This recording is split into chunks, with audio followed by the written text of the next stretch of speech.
Essa vai aqui. Cinto de segurança. E eu acho que é isso. Ufa. Até que enfim eu estou de férias. Férias! E dessa vez eu resolvi fazer uma coisa um pouquinho diferente. Eu resolvi fazer uma jornada pela história. Eu pensei mais ou menos o seguinte: visitar vários museus do oeste catarinense. Ir de um extremo ao outro da região. Várias pessoas me falaram desses locais incríveis e eu resolvi conhecê-los por mim mesmo. Será que eu peguei tudo? Peguei minha bússola, tá ali minha carteira, desodorante, protetor, tem uma meia, caneta para passar uns cheques. Isso, o carro tá meio cheio, mas tem lugar. E você, não quer vir junto comigo conhecer esses locais incríveis? Bora lá, vamos fazer essa viagem juntos!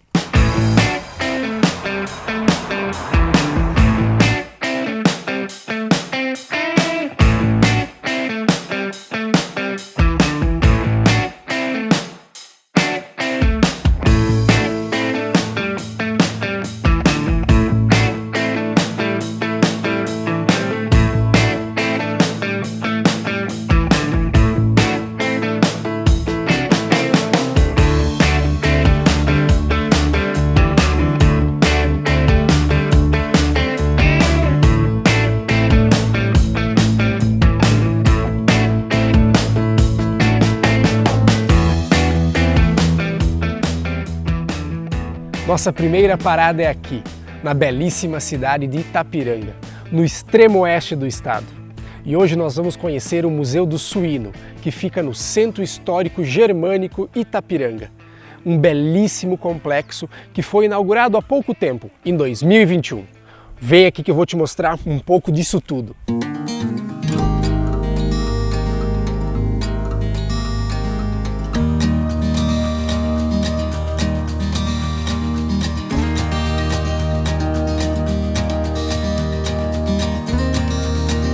Localizado na zona rural do município, o centro histórico foi construído para representar uma vila germânica. Ele nos mostra um pouco mais sobre a arquitetura, as memórias e os acontecimentos históricos de Porto Novo, a atual Itapiranga, na década de 1920.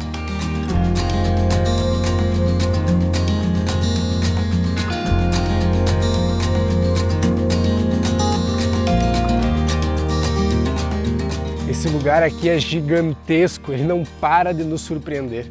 A sensação que temos ao andar por aqui é que nós voltamos no tempo. Tudo foi reconstruído fielmente, incluindo o primeiro hotel da vila e a igreja.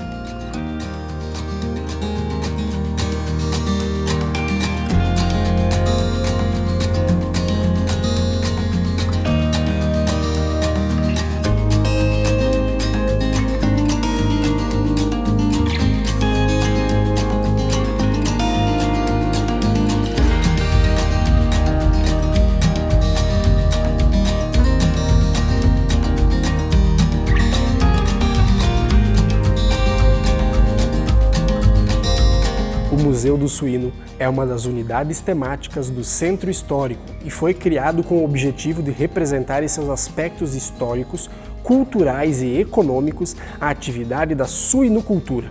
Esta que é tão importante para a economia da região oeste e extremo oeste catarinense.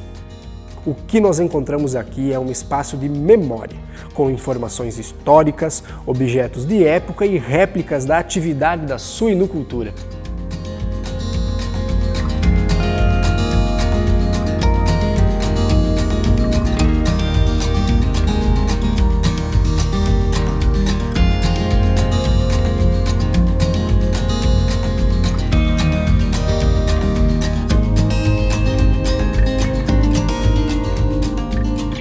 Parece que atravessamos um túnel do tempo. Caminhar pelo centro histórico germânico é algo indescritível. Cada edificação, cada objeto foi pensado para trazer a melhor experiência ao visitante. Fazer um passeio pela história, degustar os pratos típicos da comida alemã e beber aquele chopp bem gelado. Essa combinação parece irresistível, não é?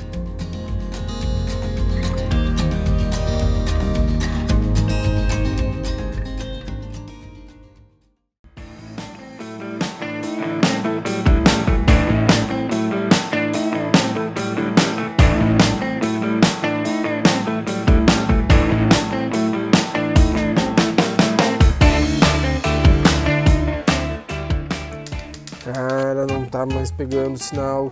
Sabia que eu não devia ter pegado aquele atalho. Deixa eu pegar aqui, opa, você fica aqui. Aqui. Achar Santa Catarina, esse mapa vai me salvar. E eles riram de mim quando eu falei que ia levar junto. Deixa eu ver, eu saí de Itapiranga para Guaraciaba. Tá, esse deve ser aquele atalho que eu peguei, que eu não deveria ter pego, então é por aqui.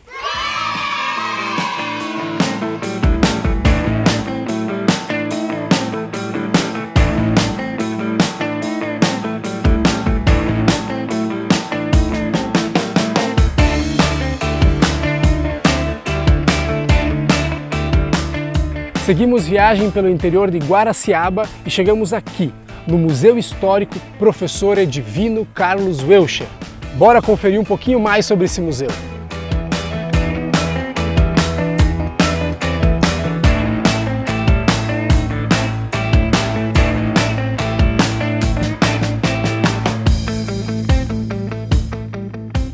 Este museu, construído pela Prefeitura Municipal e inaugurado em 2005, tem aproximadamente 900 metros quadrados. São mais de 7.500 peças e ele é reconhecido como o maior museu da América Latina em uma zona rural.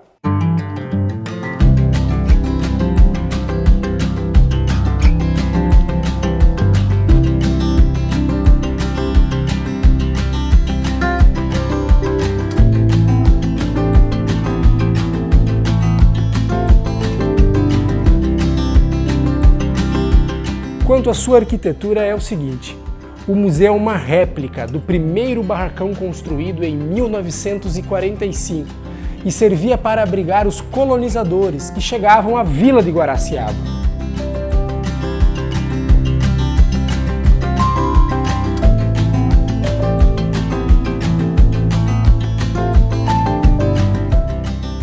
O acervo aqui do museu foi dividido em 4 segmentos. Um segmento é o segmento vulcânico, ou seja, petrificações e exemplares de diversas formações rochosas encontradas aqui na região. Outro segmento é o segmento indígena, com ferramentas de pedra lascada, pedra polida, madeira, argila e bambu.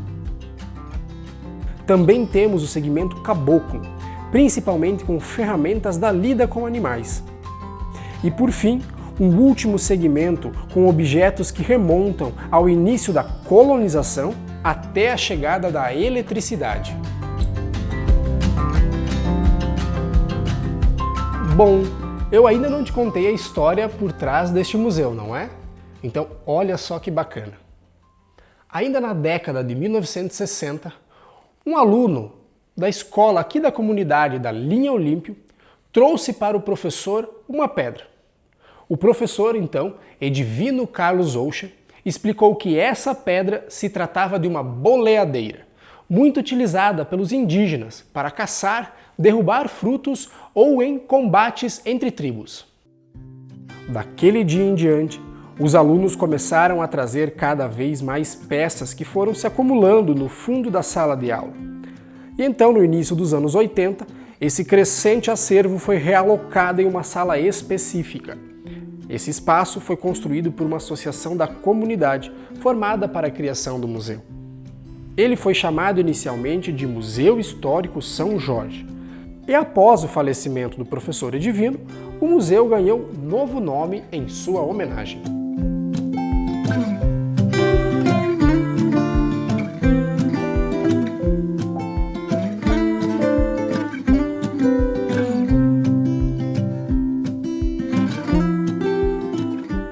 O que a gente mostrou aqui hoje é uma fração desse enorme acervo. Tem muita coisa bacana. Venha para cá conhecer. O pessoal do museu é extremamente atencioso e vai guiando você pelos diversos segmentos. E além do mais, explica tudo, nos mínimos detalhes. Mas vale uma visita bem demorada, tá bom? Anota ali na sua agenda e venha para cá.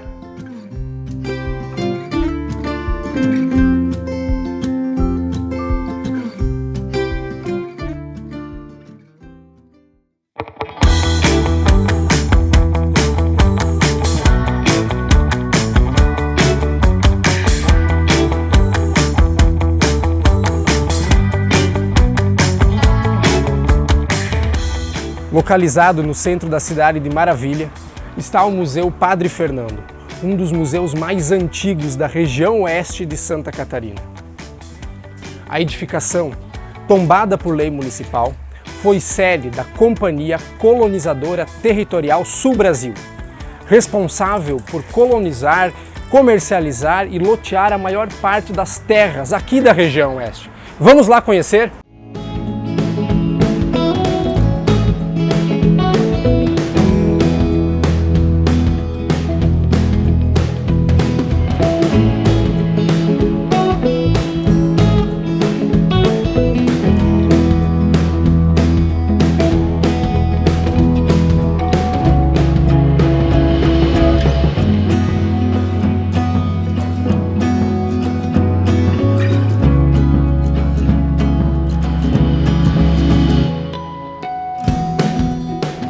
Criado oficialmente em 1970, o museu se destaca pela vasta quantidade de materiais de escritório e também de documentos da Companhia Territorial Sul-Brasil. Inclusive, esta casa, porque o museu é uma casa, era chamado na época de Casa Sul-Brasil. Vem aqui, vem que eu vou te mostrar um pouquinho mais de toda essa documentação, de toda essa história.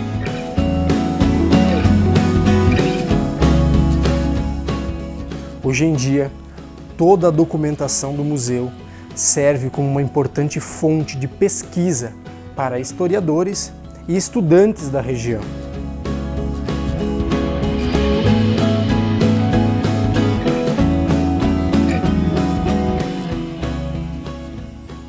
Esta casa foi criada em 1960 e antes de ser sede da Companhia Territorial Sul-Brasil, ela foi sede do Banco Nacional do Comércio. Que é lógico que a companhia também era acionista do banco. Alguns objetos importantes da época foram devidamente preservados.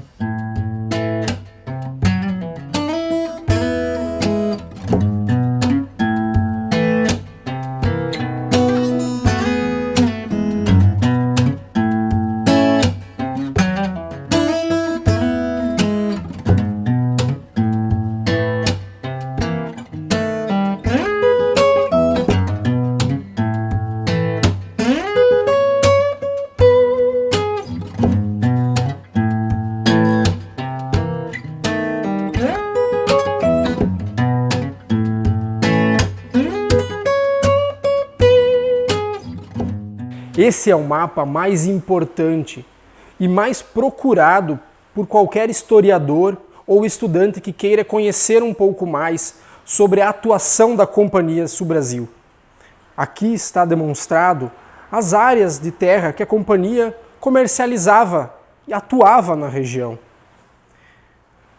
E esta era a placa que ficava em frente à Casa Sul-Brasil.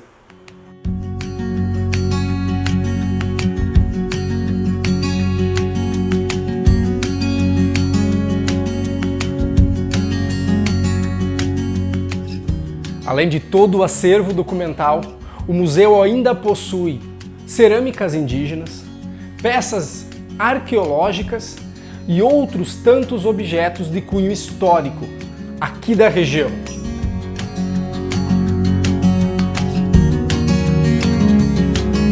Como você pode perceber, o que nós temos aqui são dois patrimônios culturais em um mesmo espaço, a casa e o museu. Ao longo de todos esses anos, esta casa passou por diversos processos de restauração. E é graças a todo esse carinho, esse cuidado, é que hoje nós podemos vivenciar um pouco dessa história.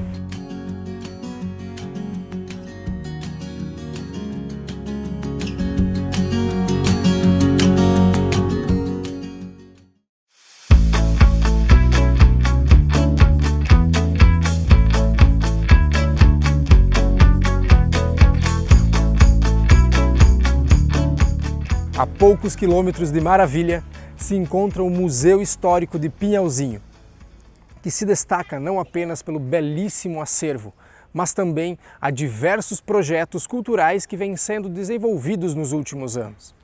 O museu foi criado em 1988 e hoje está vinculado à Fundação Municipal de Esporte e Cultura. Vem, vamos conhecer um pouquinho mais desse belo museu.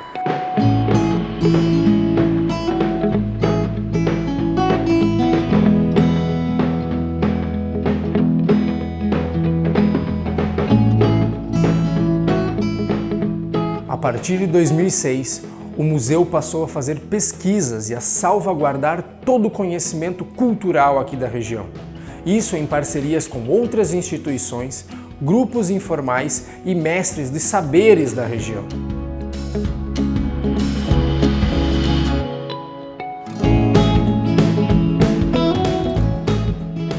Além das fotos, dos objetos e de todos os documentos, o museu ainda possui um riquíssimo acervo de depoimentos orais, todos eles gravados em áudio e vídeo. Esses depoimentos contam toda a história de formação e criação do município e da região.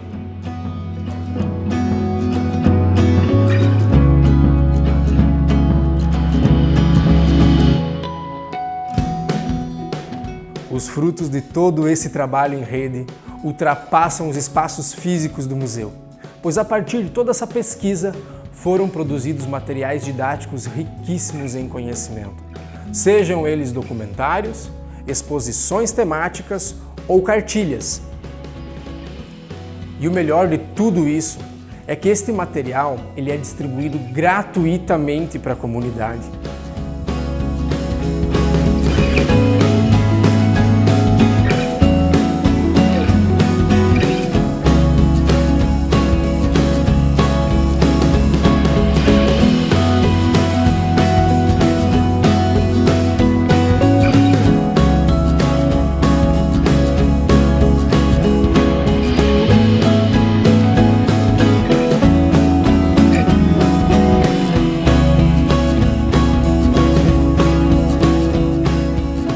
Para você que está pensando em trocar de bicicleta, temos um ótimo exemplar que não vai deixar você na mão. Não se preocupe em trocar pneus, arrumar a correia, isso não existe mais.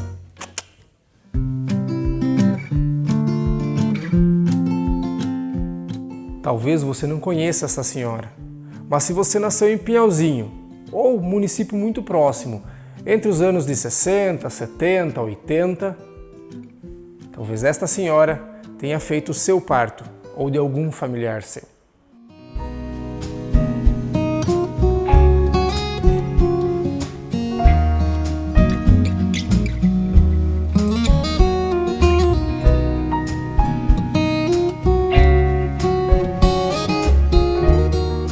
O que nós vimos aqui é resultado de um trabalho sério e contínuo, tanto dentro do espaço do museu quanto fora dele.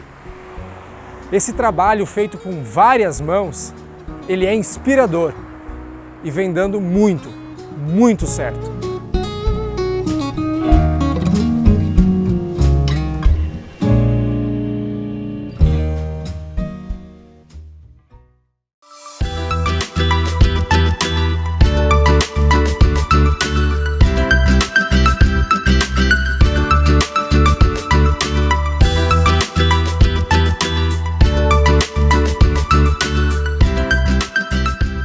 Esta belíssima construção no estilo Enxaimel, muito popular na cultura alemã, foi construída com o objetivo inicial de abrigar uma escola e um internato para freiras em 1930.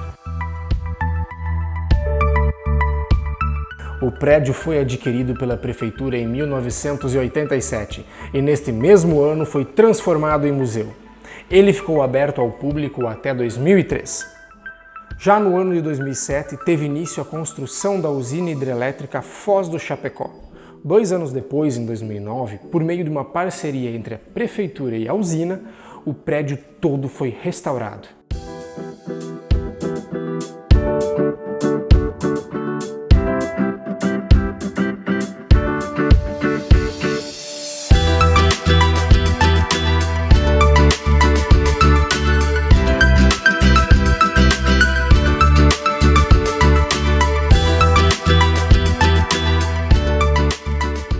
Aqui são desenvolvidos trabalhos de pesquisa, classificação e conservação de materiais oriundos da cidade de São Carlos e de outros municípios da região, localizados próximos à usina.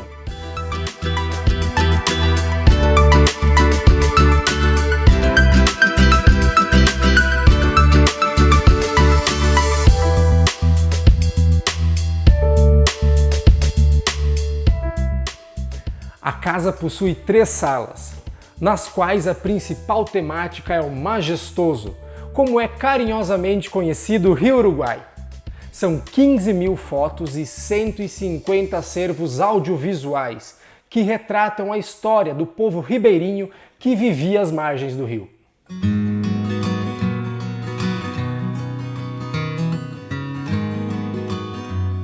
A casa possui mais de 2.000 objetos, aqui de São Carlos, todos eles relacionados ao trabalho, à fé ou à cura.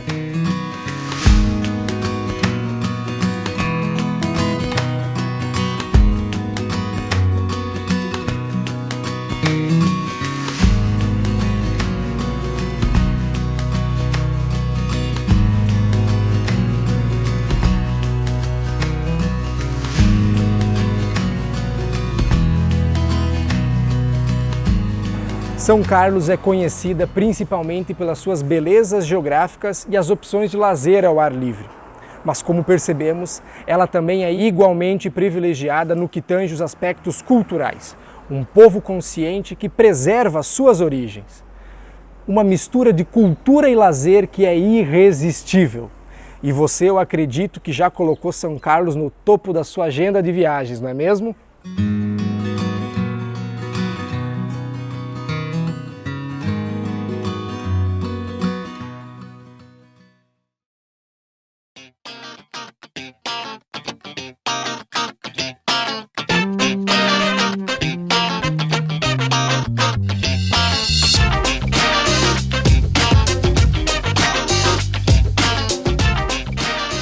E agora vamos conhecer o Museu Histórico de Caxambu do Sul.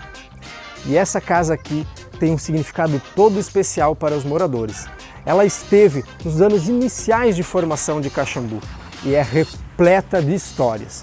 Mas eu vou te contar cada uma delas. Então vai preparando a pipoca, vai achando um lugar e senta, porque logo logo vem história.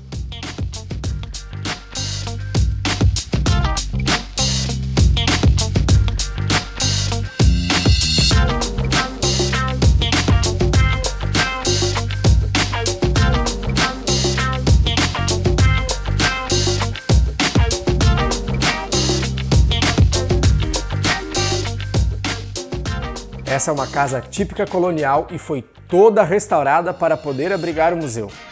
Porém, nem sempre ela ficou aqui, no centro do município. É isso mesmo que você ouviu, você não está ouvindo errado não, não se preocupe. Nem sempre ela ficou aqui, no centro de Caxambu do Sul. Ela ficava na zona rural do município, para ser bem específico, na linha Lajeado Bonito. Na época, era conhecida como Casa Almonde, em referência ao sobrenome dos proprietários. Ela abrigou durante décadas a família, mas também servia como terminal rodoviário, bodega e armazém de secos e molhados. Era praticamente um shopping center da época.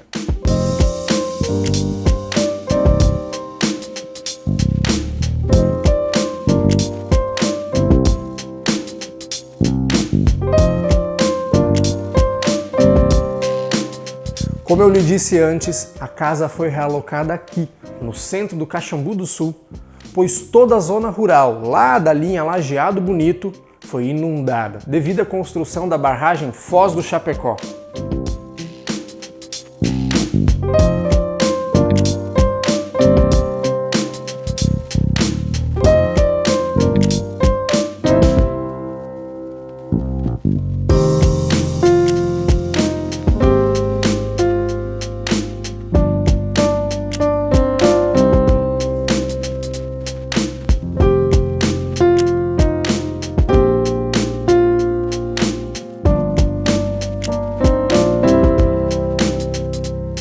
O espaço ficou incrível Ele ficou muito bonito. E a casa abre suas portas para abrigar novas histórias e receber novos visitantes.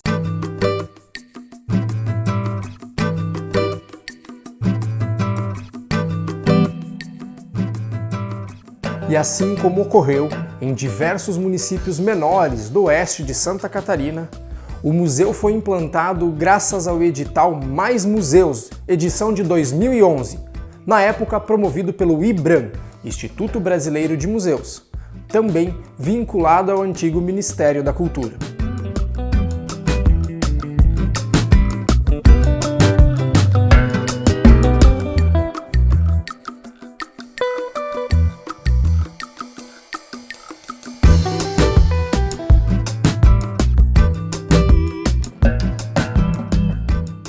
Beber um vinho, jogar um carteado com os compadres ou comer um tiragosto enquanto o ônibus não chega. A casa carrega e transmite toda a atmosfera da época. Um brinde a reviver a história. Um brinde a lugares tão encantadores.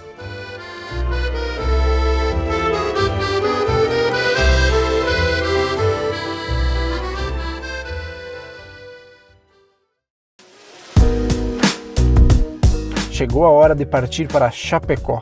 Vamos conhecer duas importantes instituições que atuam na preservação da história do município e da região.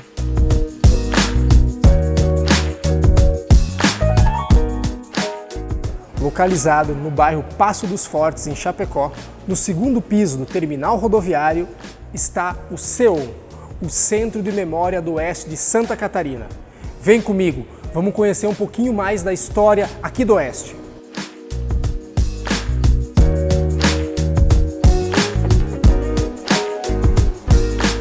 A fundação foi criada em 1986 por um grupo de professores da antiga Fundeste, Fundação Universitária de Desenvolvimento do Oeste. Eles tinham como foco proteger, promover e difundir o patrimônio cultural regional.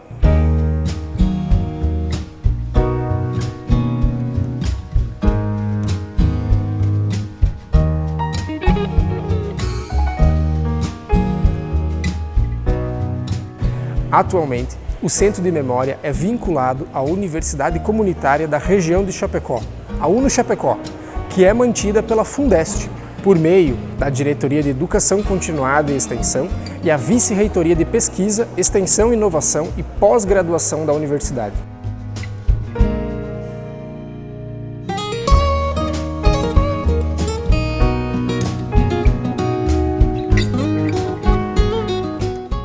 Ao Centro de Documentação e Pesquisa, CEDOC, onde é feita a organização dos documentos. O bacana é que tudo fica disponível para consulta aqui ou através do acervo digital. São 400 metros lineares de documentos e aproximadamente 2.800 caixas de arquivo. Há também o Núcleo de Estudos Etnológicos e Arqueológicos, NEEA, um espaço dedicado ao nosso passado pré-colonial. A região oeste possui muitos sítios arqueológicos e o núcleo desenvolve estudo nesses campos, além de estar apto a receber acervos de terceiros.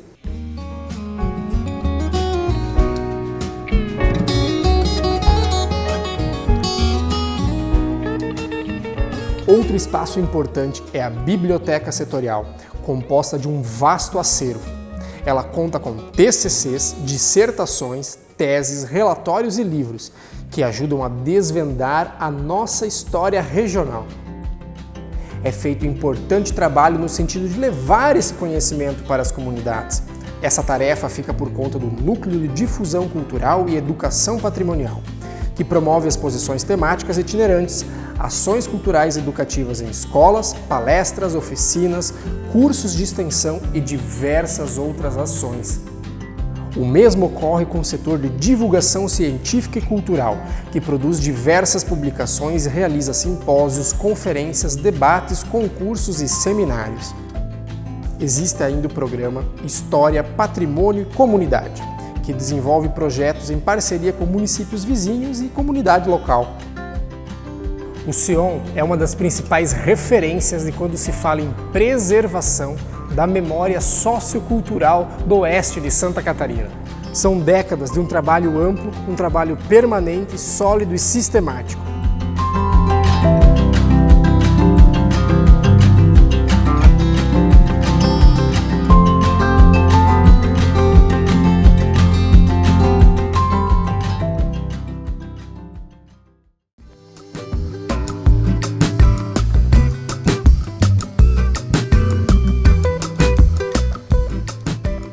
E a poucos quilômetros do terminal rodoviário de Chapecó, nós temos a sede da Cooperativa Regional Alfa. Aqui nós vamos conhecer o CEMAC, o Centro de Memória Alfa Maxi Crédito.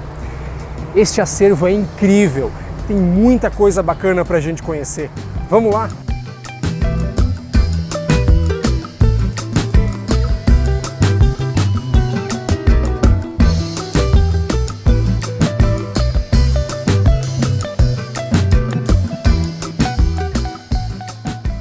Em 2010, a Cooperalfa e o Cicobi Maxi Crédito, duas cooperativas do ramo agroindustrial e também de crédito, se juntaram para criar o CEMAC. O CEMAC teve todo o apoio do pessoal do SEON, que a gente conheceu agora há pouco. Eles deram toda a assessoria para montar esse acervo. O intuito desse acervo é pesquisar, resgatar e divulgar a história das cooperativas, dos seus associados, dos seus colaboradores e principalmente de todo o cooperativismo.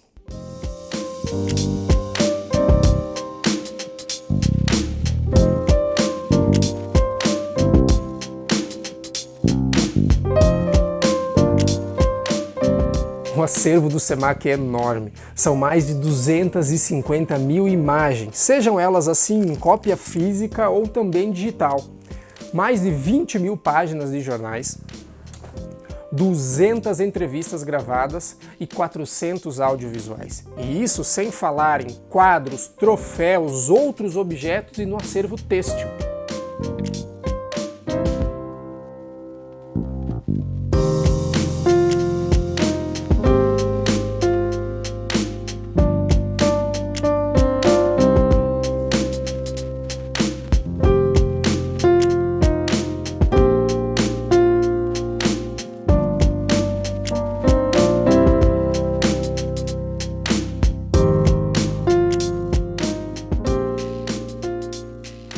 Porém, não basta que todo este acervo fique apenas armazenado. É importante um minucioso trabalho de organização e catalogação de cada documento. Além do mais, muitas informações muito importantes são conseguidas por meio de entrevistas.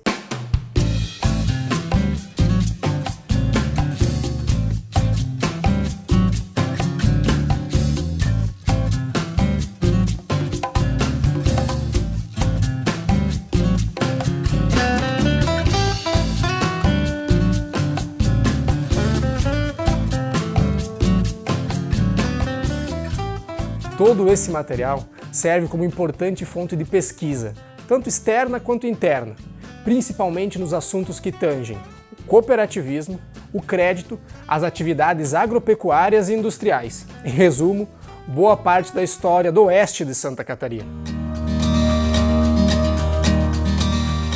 O bacana é que esse conteúdo também circula fora do CEMAC, por meio de exposições itinerantes, oficinas, bem como a distribuição gratuita para a comunidade de materiais didáticos oriundos das pesquisas.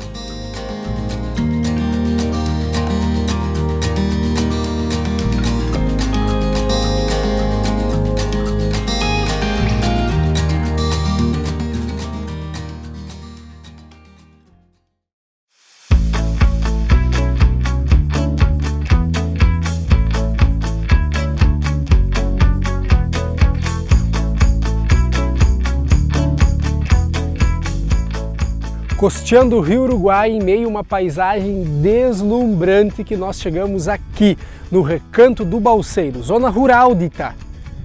Eu tenho certeza que você vai se encantar com esse lugar. Então bora lá conhecer cada detalhe.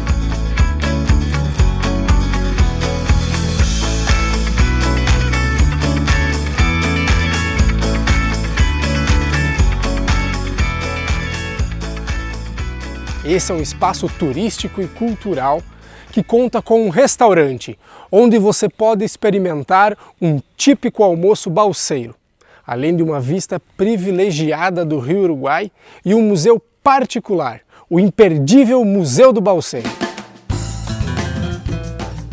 A propriedade é mantida e gerenciada pelo Sr. Nilo Bran, junto com a filha Kemily e a esposa Ivanir. O museu possui um rico acervo de fotografias e objetos históricos que contam a história do bisavô de Nilo, o seu João Simon, e de muitos outros balseiros da região.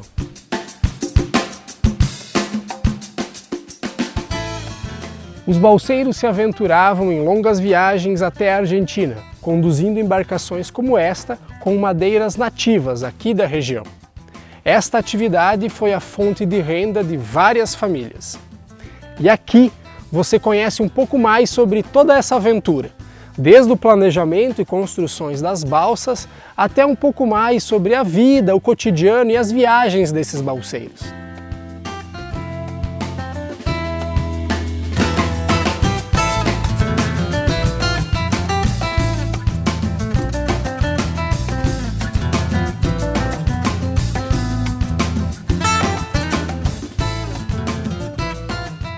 Neste local, desde 1920, já saíam balsas, e esta área foi escolhida a dedo pelo seu João Simon. Na época ele comprou estas terras tendo em mente que havia uma grande pedra que atravessava o rio e formava um remanso. Neste local, então, as madeiras eram depositadas e ficavam ali até a época das cheias. Então elas eram amarradas com cipós para descer rio abaixo. Bem, eu poderia te contar várias outras histórias, mas o legal mesmo é bater um papo com o seu Nilo. Ele sim é um expert nesse assunto.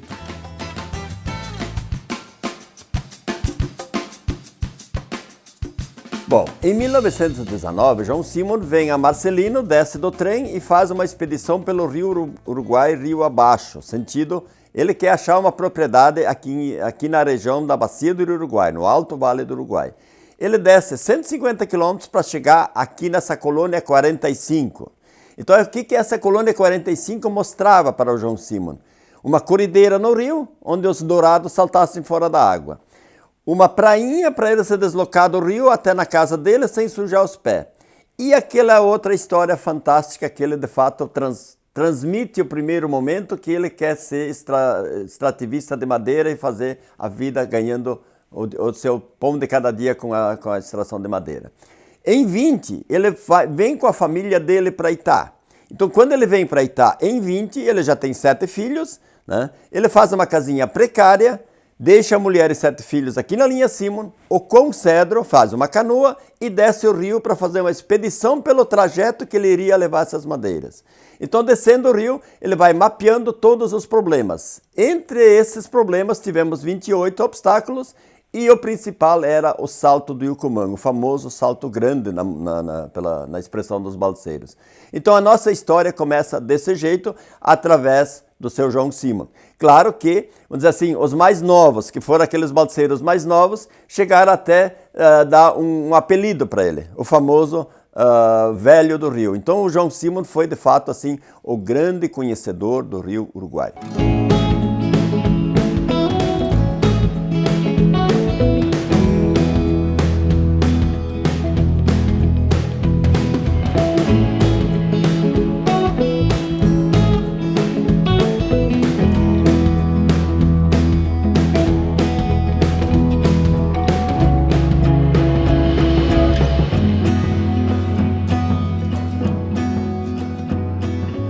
Você precisa vir para cá conhecer esse lugar fascinante. Belezas naturais, boa gastronomia e muita cultura. É difícil pensar numa combinação melhor, não é? Venha para cá conhecer.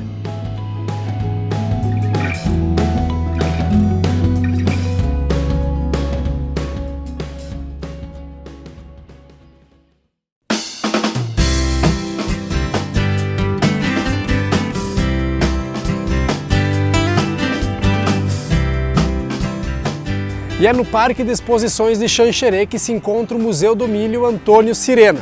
E é claro que é para lá que a gente vai. Então vem comigo!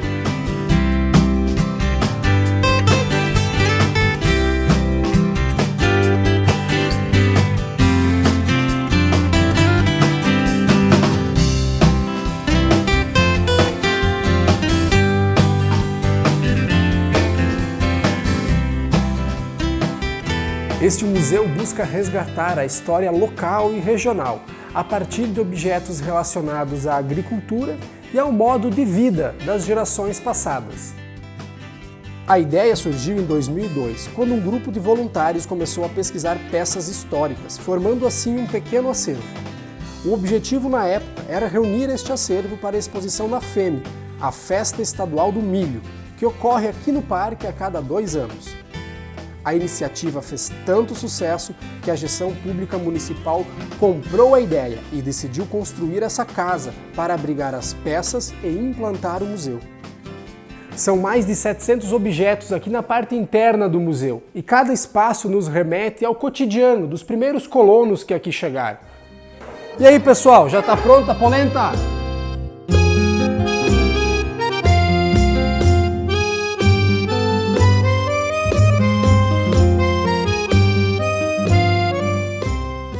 Com enfoque para a cultura do milho, a parte externa do museu também é sensacional. São diversos objetos, como forno, o moinho, rodas d'água, debulhadores de milho e diversos outros objetos. O museu conta com aproximadamente 220 metros quadrados. É muita coisa para a gente ver por aqui.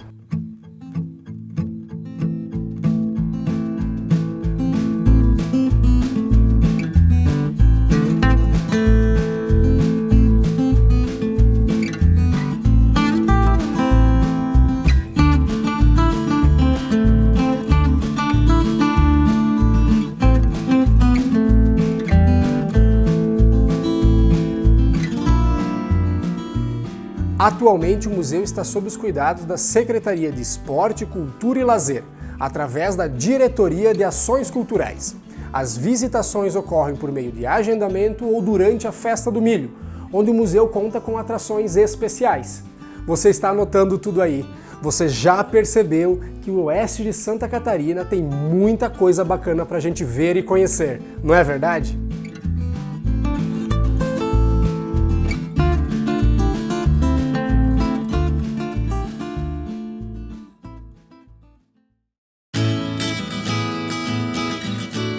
Deixamos o Museu do Milho e seguimos agora para o Vale do Rio do Peixe, com destino à Videira.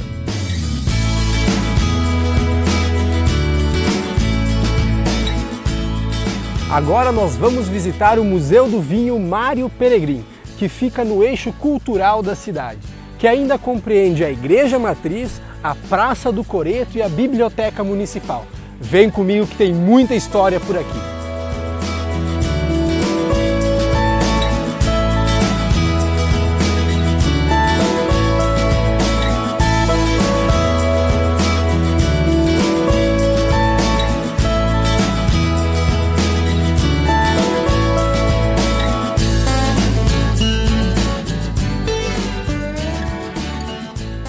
O prédio foi construído pelos padres salvatorianos no início da década de 1930 e abrigou a paróquia de Vila de Perdizes. Em 1983, a casa foi adquirida e restaurada pela Prefeitura Municipal, sendo o único patrimônio tombado a nível estadual na cidade de Videira. Em 1985, então, o museu foi inaugurado. Hoje está sob os cuidados da Secretaria de Turismo e Cultura.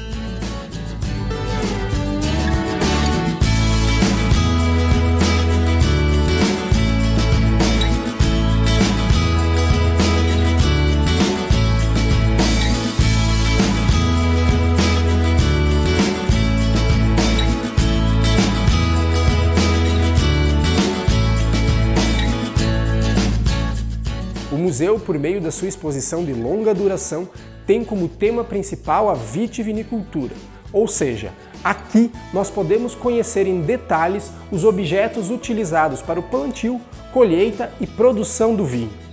Também aqui no museu é permitido entender um pouco mais sobre a história do município, que foi batizado de Videira devido à grande produção de uvas e vinho.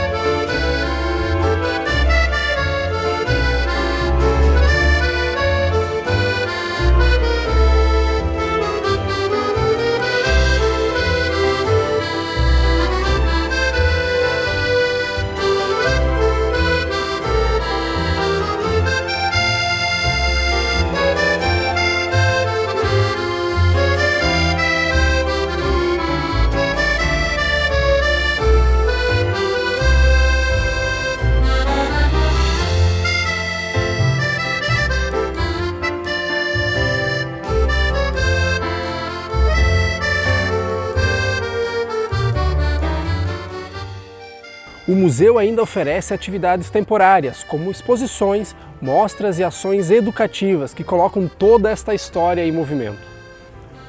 Dá uma olhada nessa casa, é impossível passar por aqui e não parar para visitar.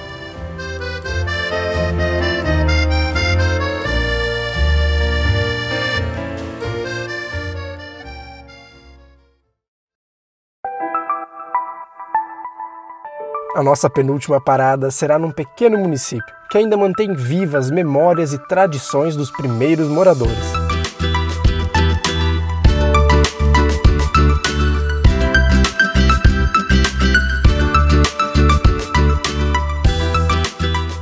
Hoje nós viemos conhecer o Museu Formosa do Sul, criado em 2013. Esta bela casa onde fica o museu é datada de 1960 e é uma das poucas casas de madeira ainda presentes no centro do município. Vamos lá conhecer, pessoal!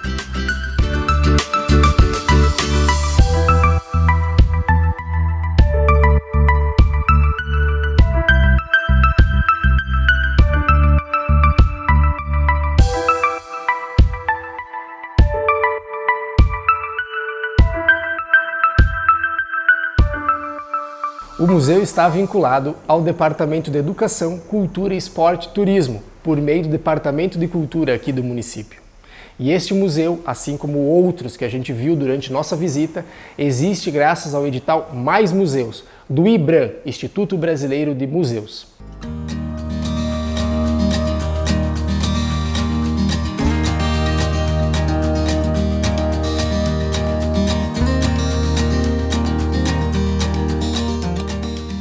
Entre 1960 e 1992, a residência foi sede da família de Idovino e Lenira Piccoli Simonato.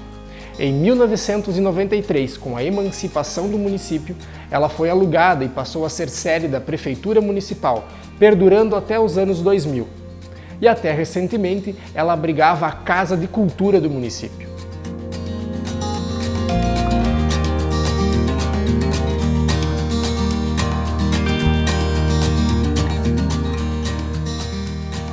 Vivenciamos durante a nossa jornada pelos museus que existe toda uma preocupação com a interação da sociedade com o acervo patrimonial. E aqui em Formosa do Sul não é diferente. Além das visitações ao museu, existem também exposições itinerantes, oficinas e diversos materiais que são produzidos e distribuídos gratuitamente à população. E essa interação vem dando muito certo, pois em 2018 o museu foi contemplado com menção honrosa em uma das categorias do prêmio Ibermuseus de Educação, como tema da premiação Museus Hiperconectados, Enfoques Novos, Públicos Novos.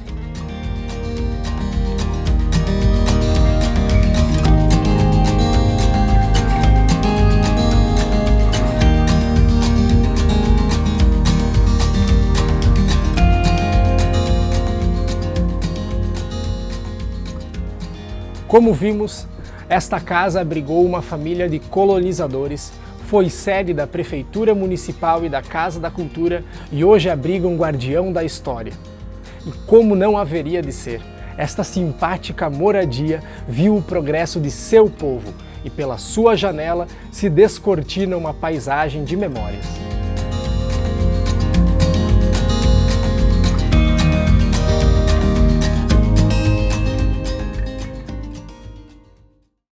E por fim, vamos encerrando a nossa expedição na divisa com o Paraná, em São Lourenço do Oeste.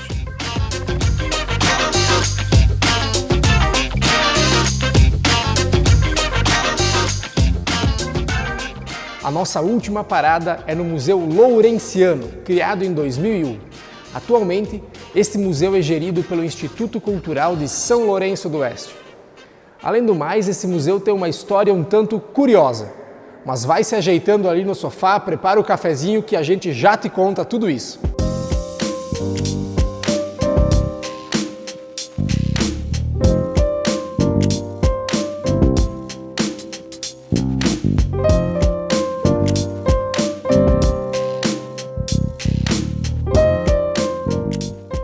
Aqui dentro do Instituto Cultural há um espaço reservado exclusivamente para o museu.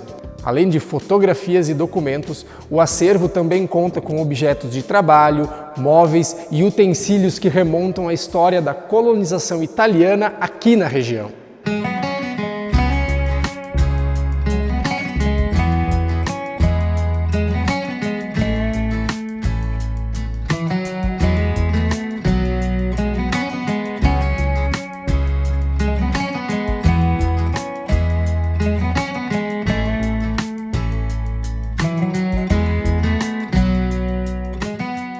Lembra que eu comentei que esse museu tinha uma história um tanto curiosa?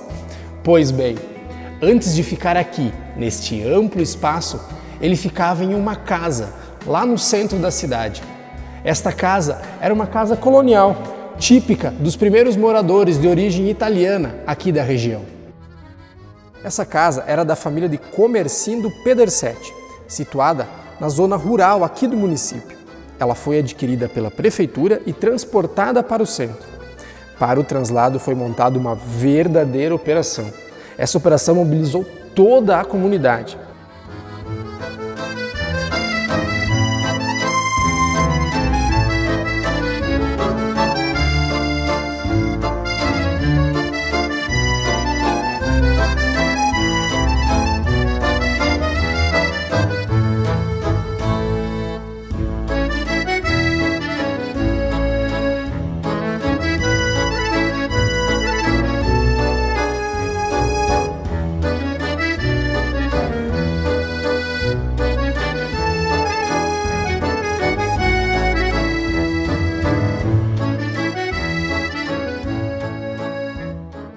Hoje em dia, o museu fica neste espaço moderno e amplo, junto ao Instituto Cultural.